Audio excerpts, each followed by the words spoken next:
to you, brother. Here's to you, buddy. Maybe we ought to just videotape this, play it back in slow motion.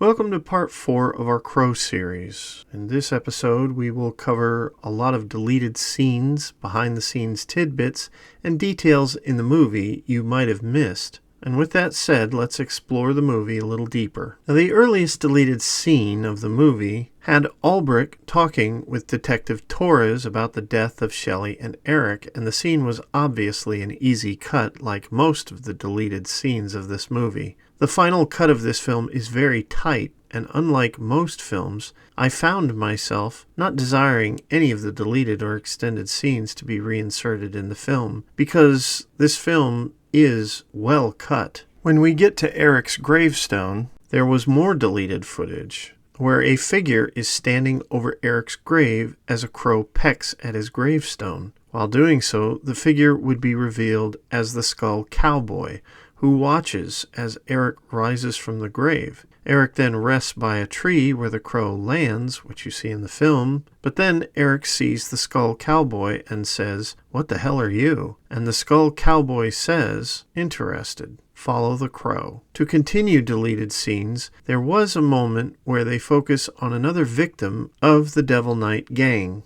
In the final film, you see them destroying the arcade. With the deleted scenes, Eric would come upon the arcade as a woman escapes the fire burning, and when Eric touched her, the events leading to her victimization became clear to him. He would then stumble away stunned, and Officer Albrecht would approach and find the woman calm. In the script, she would say, "He touched me, and it stopped. The pain." She would then die in Albrecht's arms, while Eric would run into the alley and see a poster for his band. Now, some of the scene where the person died was filmed, but it's bad quality. But for those curious, here's the footage.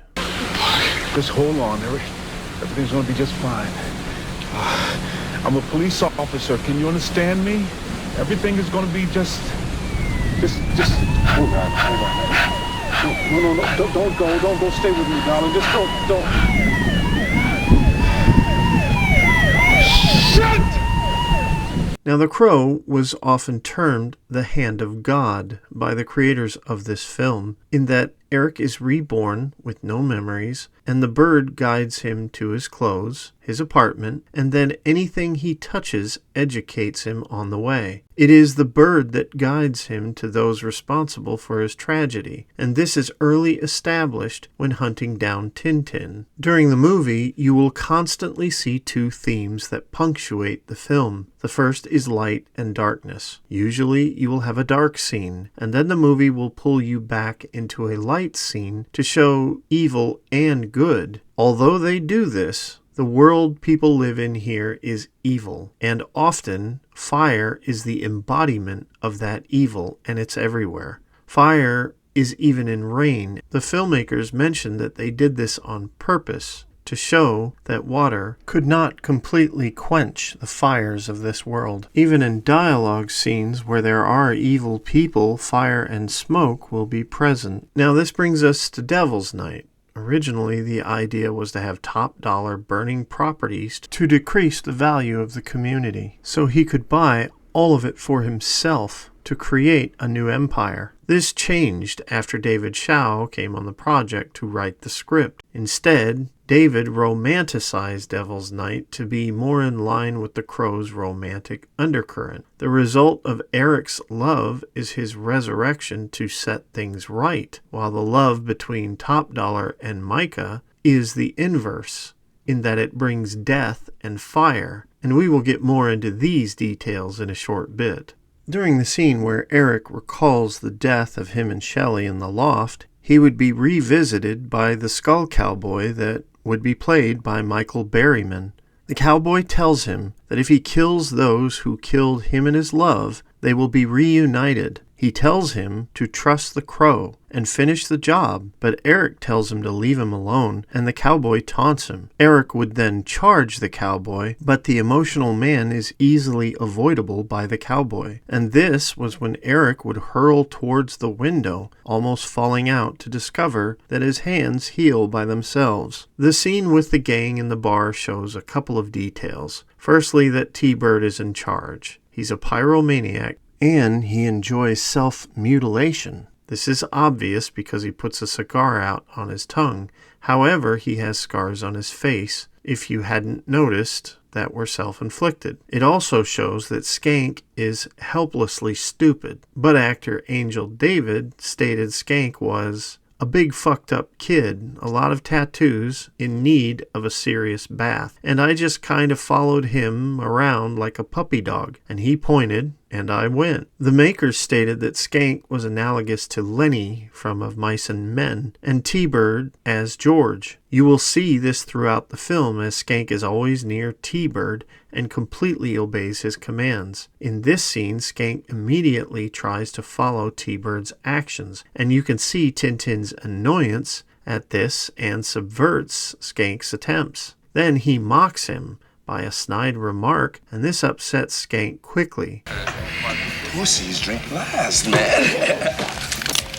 However, T-Bird immediately takes control of his anarchist group, and if you pay close attention to his actions, you'll notice he never pointed his weapon at Skank because he was defending him. In the movie, Eric was given a career as a musician, which was not in the comics.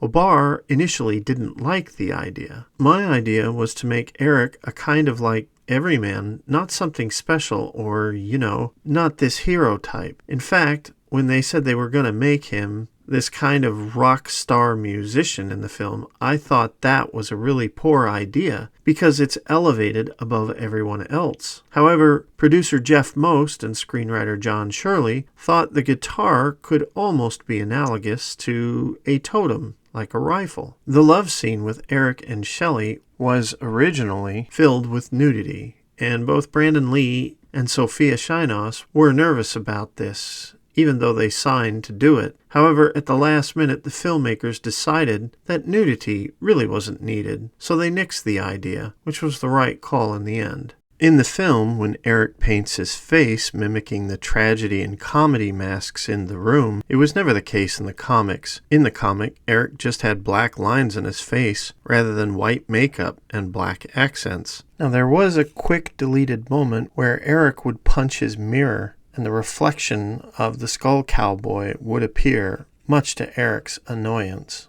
Now, my favorite scene of the movie is the fight between TinTin and Eric, as the editing is spot on and the delivery of Lee is masterful. Lawrence Mason is also perfectly timed with his knife movements, and you can see the work of every performer on the screen. While watching the film, notice that Brandon Lee does not use martial arts as a de facto approach to fighting. Instead, he is an everyman who, in death, is more acrobatic, and this grounds the film more rather than forcing Lee to fall into a martial arts trope. The moment TinTin throws knives at Eric to the moment he dies should be an example in film classes over how to execute mood and tone for an action scene in just a few seconds. It is unforgiving, it is graceful, and it is perfectly executed by all involved. Victims, aren't we all? With that said, The Crow is a tonal masterpiece that lives up to the original comic in that it is morbid, depressing, and focused on revenge and moving on from it. Lee seems to exist within the camera like the spirit that he is, and because of what happened in real life, it's downright eerie. At the time of its release, the film had a visual language, much to the level of recent films like Tim Burton's Batman. But instead of being just a visual backdrop for tone, this environment enunciated the evil in the world, and it was visceral, forcing people to slog through through rain and cold, thus soaking characters for later existing shots. It's hard to tell what part of the city is charred and ruined to what is normal, and this charred world would be the result of Top Dollar's love for his half-sister Micah. According to the writers, Top Dollar's father was in Vietnam, and he had an affair with a woman,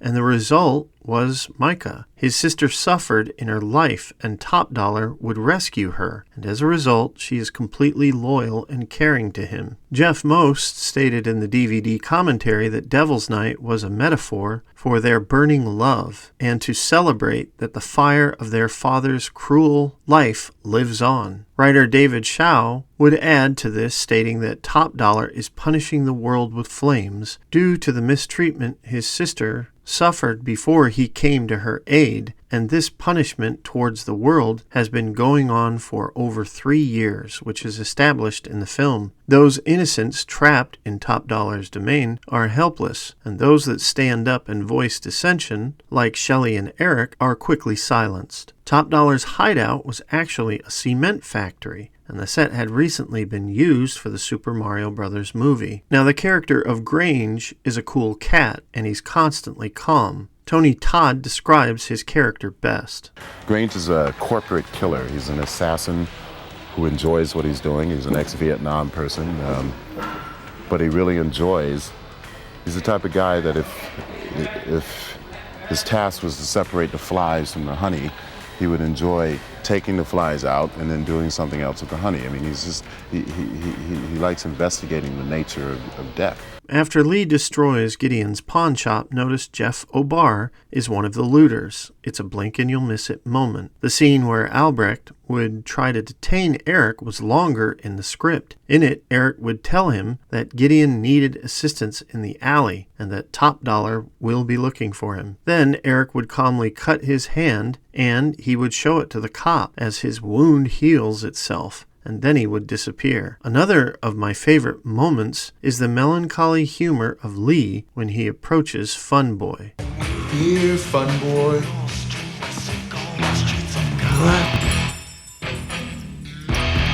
The scene would be followed by 2 deleted moments where Anna Levine, who played Darla, asked Lee how he took the drugs out of her body. How did you do that?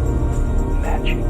After she would leave, there would be a fight with Fun Boy, but this was wisely cut, as 99% of the time with films, less is more, and this scene certainly applies to that. After the death of Fun Boy, there was another deleted scene that was storyboarded, where Eric would be on the rooftop playing his guitar. The Skull Cowboy would appear again. He would ask if Eric was taking a coffee break and would give him a hard time because he helped Sarah survive the car and cleaning Darla of her drugs to help her. The Skull Cowboy then demanded that Eric serves the dead and not the living, and if he interferes, there will be consequences. And the cowboy states he knows this because he himself suffered said consequences. The scene where Sarah plays the record is not a dated choice, as in 1993, the main format for music were tapes and CDs. There were vinyls for sale, but it was a medium that was slowly going the way of the dinosaur. Thus, it was clearly an aesthetic choice for the film to use a record. During the scene where Skank was ordered into the carryout, there was deleted footage that Jeff Most talked about in his commentary, and here is that footage, where Skank would actually be mugged in a carryout by ruthless kids robbing the place. And this was the reason he was a bit late to help his friend. Come on, get in the money before I blow your brains out! Yes. Whoa, cowboy!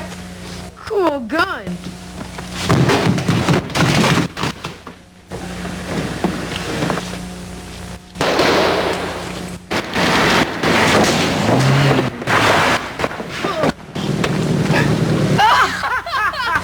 Now, originally, Eric was to chase down T-Bird and would end up on the top of his car. T-Bird would try to escape, but eventually Eric would get to him. A cool cameo in the film is Brandon Lee's best friend and stunt coordinator for the film, Jeff Amata. He is one of the bigwigs sitting at the gangster table. The intensity of Lee during this fight scene is perfectly punctuated by the music. The menacing track used during this scene is just unbelievably good, and is one that makes me want to buy the score every time I hear it.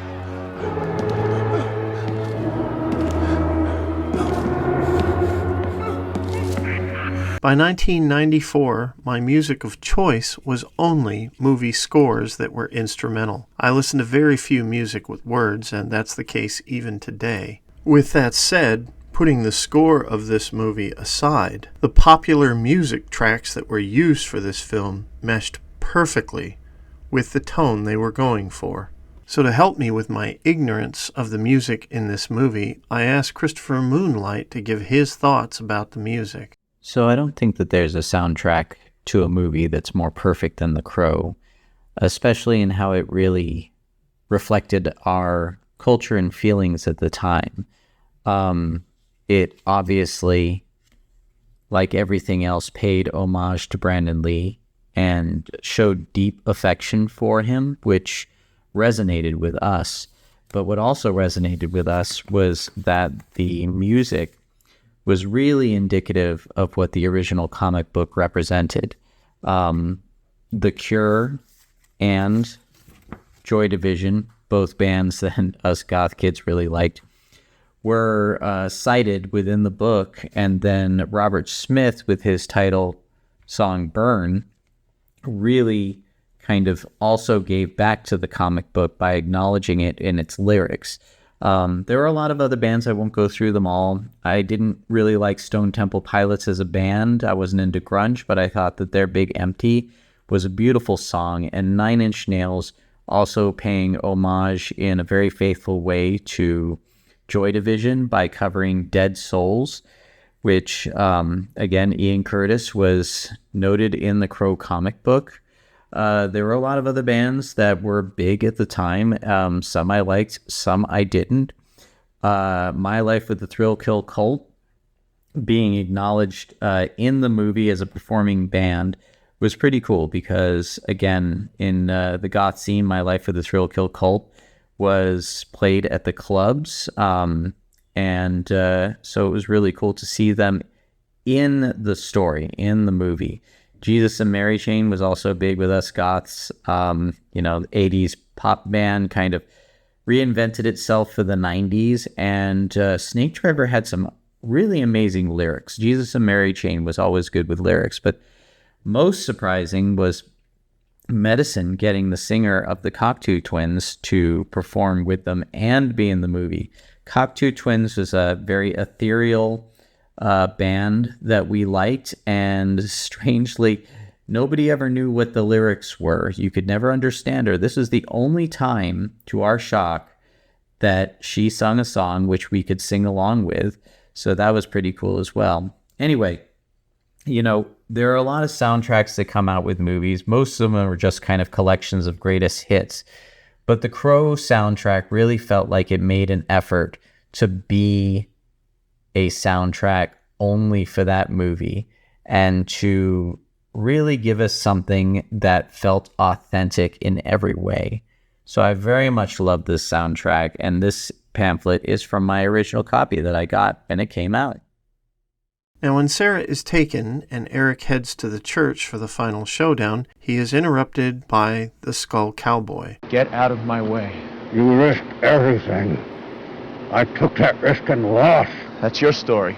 You'll go as a mortal. Then, in a fury, the cowboy would disintegrate, and his body parts would surround Eric like in a vortex, making him mortal, before he went into the church. The Crow is an obvious revenge fantasy. in that the good guy is going to make the bad guys pay, and then the movie's going to end. However, what makes The Crow stand out is the atmosphere and tone of the film. There is a lot of art to this movie, and the performances are just wonderful by everybody. And of course, Brandon Lee stands out as brilliant. After the first Crow cemented itself as a cultural icon, you can't keep exploitive producers down. And it became the mission of Edward Pressman and Jeff Most, who were the producers that made the first film, completely dance on the ashes of what they made here. The sequels were only cash grabs that would decimate the franchise as time would go on. The first up was the awful 1996 Crow, City of Angels. Originally, writer O'Barr didn't want to desecrate Lee's legacy by making another cutout of the first film, and wanted the new protagonist to be a resurrected woman in The Crow, the bride. Of course, the Miramax executives completely shot down the idea, saying no one would want to see the concept of a woman being killed on her wedding day.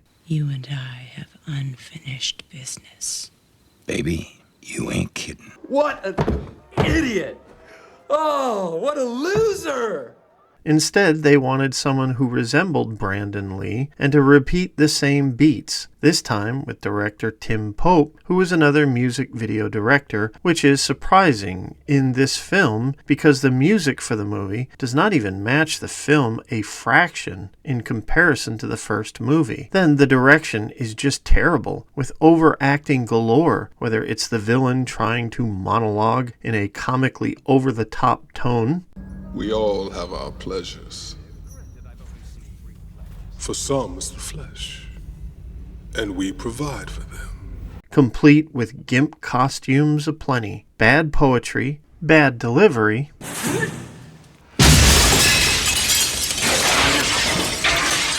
Does the corpse have a familiar face? and bad taste. It was completely off the mark in direction and execution. It was just artsy-fartsy desperation, punctuated by over-the-top dramatic stares from Sarah every 5 to 10 minutes to try to convince you to take the film seriously.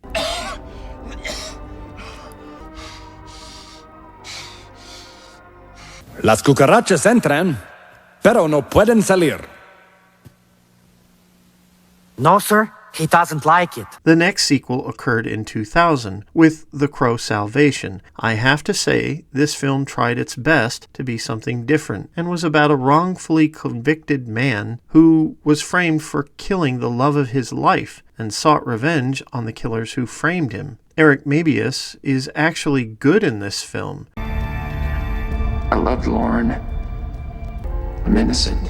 While Kirsten Dunst was the worst part of the film, just playing an emotional damsel in distress. Other than that, this was a fairly good film with something unique for the franchise. And if you watch any sequel, this is the only one I would say is watchable. It is nowhere near the first one, but it's not a nightmare like the other sequels. And that brings us to The Crow, Wicked Prayer, in 2005. Wicked Prayer is just patently absurd in every way. The concept could have been something if it was taken seriously, but instead this 3-year project had no desire to be more than a straight-to-video film without any depth. The story is more about a satanic Brady Bunch, and the father of the family wants to be the literal vessel of the Antichrist. So the wife of the family cuts out the eyes of Edward Furlong's love and helps the crew kill masses of innocents, and then later in the film she has guilty fifis as they gun down preachers, innocents at a festival, and so on. By the end, when her satanic love is possessed, they need to have sex,